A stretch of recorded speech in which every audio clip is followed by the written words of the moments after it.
प्रणाम समधी जी। प्रणाम। प्रणाम प्रणाम। ए समधी जी, आज सोमवार हो, आज तो विदाई हो न जाई। जी जी। अहो चले के तैयारी करो। जी। कहाँ भाई? सुधा, सुधा कहाँ भाई बबनी? सुधा ना माई, माई, माई, ये सब हम कहाँ सुना था माई? और वो लोग एकर ब्याह के बात करत रहल माई। बोला ना माई, बोला ना माई, बोला ना माई। बताओ तनी बेटी, बताओ तनी। हमनी के तारा से छुपौले रहनी आजा, छुपौले रहलो, लेकिन अब हम ना छुपाई। तार सास गवना खातिर मना कर देले रही।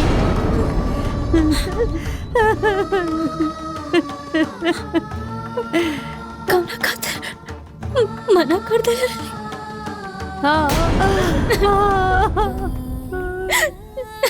तार बाबूजी गई रहल नहीं है के मनावे खातिर। बहुत विनती कैनी, बहुत मनैनी, लेकिन यहाँ के राजी ना भईनी। बहुत कोशिश कैल गई, लेकिन पता ना यहाँ के काहे ना मननी। रउआ दुखी मत होगी समधिन जी। सबसे बड़ा रिश्ता होला इंसानियत के, और सेवा सबसे बड़ा धर्म। हमनी के राउर सेवा ऐसे ना कहनी जा कि रउआ खुश हो जाए।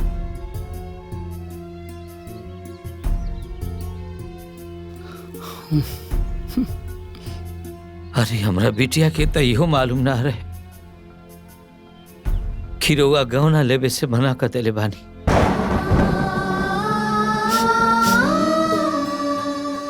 सेवा कल तब ही अपन फर्ज समझलस, अपना सास के सेवा कलस।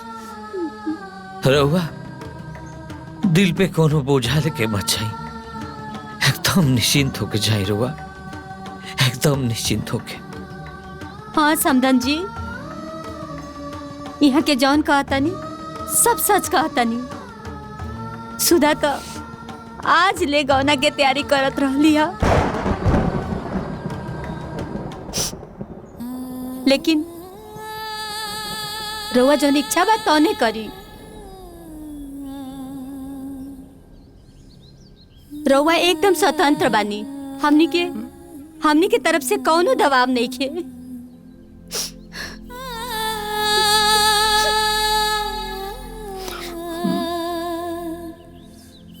बाकी हमनी के तो जौन कुछ भी कहनी है जा, अपन फर्ज समझ के कहनी है जा।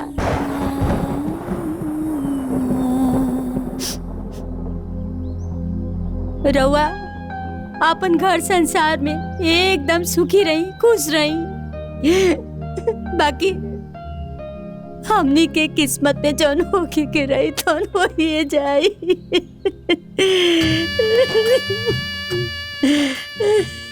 माफ कर दे हमरा के।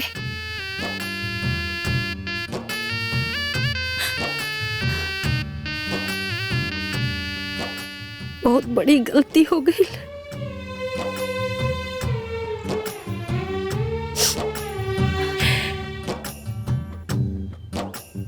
रउआ लोगन के हम समझ नहीं पौली।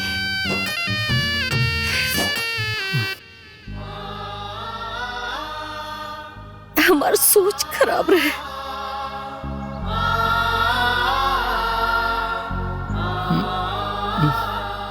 बाकी हमरा के एक मौका दे दी, हमके हमार गलती सुधारे के एक मौका दे दी।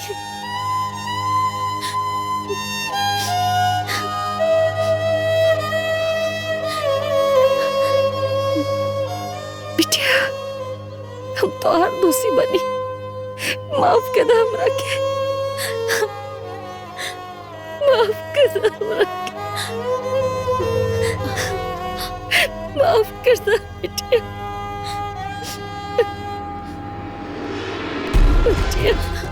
अम्मा जी, अम्मा जी।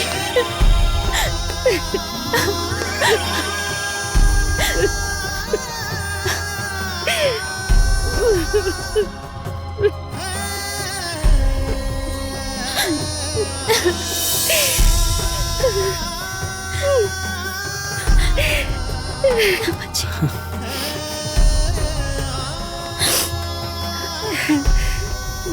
दिल छोटा मत करी समधिन जी। हाँ अम्मा जी, चुप हो जाए। समझी जी ठीक कहते रे। घरे चल, तू जवन बोलबू उहे होगी। हम घरे न जाए। अरे पहले पंडित बुलवाई, गौना के दिन रखवाई, ओकरे बाद हम चलब और हम खुद गौना की तैयारी करब। हाँ समधिन जी, हम खुद गौना की तैयारी करब। अपनी बिटिया खातिर गौना का साड़ी हम खुद पसंद करब, खुद पसंद करब। बेटा तैयारी करी रुआ। और हम पंडित के बुला लेता नहीं ना। किशन जय हैं। मजाक करते नहीं भैया। तेजू तेजू तेजू।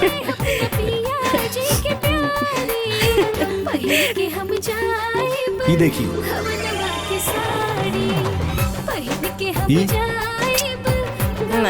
ये देखो, एक से एक डिजाइन बा। ये देखिए, इका ही कुल बाबा आदम के जमाने के साड़ी देखा होता नहीं। रुआ लगे एगो गत का साड़ी नहीं खेका। अरे ऐसा साड़ी दिखाई ना कि जौन केहू देखे तो कहे कि हाँ तो केहू पसंद कैले बा काजी।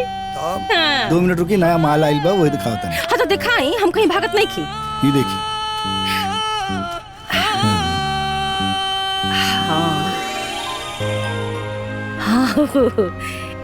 ये तो ओकरा ऊपर बड़ी सुंदर लगी।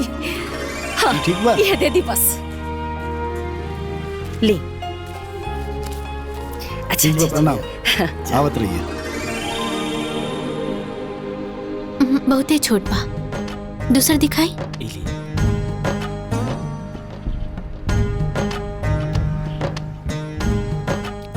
अम्मा जी देखी ना, ये बबनी पर कितना सुंदर लगी। देखी देखी जी, ठीक लगा तनु? हमरा का देखाओ तरु, सुधा के देखाओ, बहू के देखाओ। बोले के पसंद आवे तो ले लो जा। माई ये तो बड़ा सुंदर लागता, ये ले ला। लेकिन ये तो बड़ा महंगा बा। महंगा चाहे सस्ता, ऐसे तारा का मतलब हो? आ जन कहा तारी सा तन दे द। लड़की के गौना बार बार ना होकेला। ए अम्मा जी, दामाद जी के देवे खातिर ना चैन और अंगूठी दोनों ले ली। ए तन चेन अंगूठियो दे द।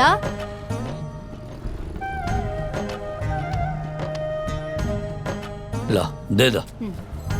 ला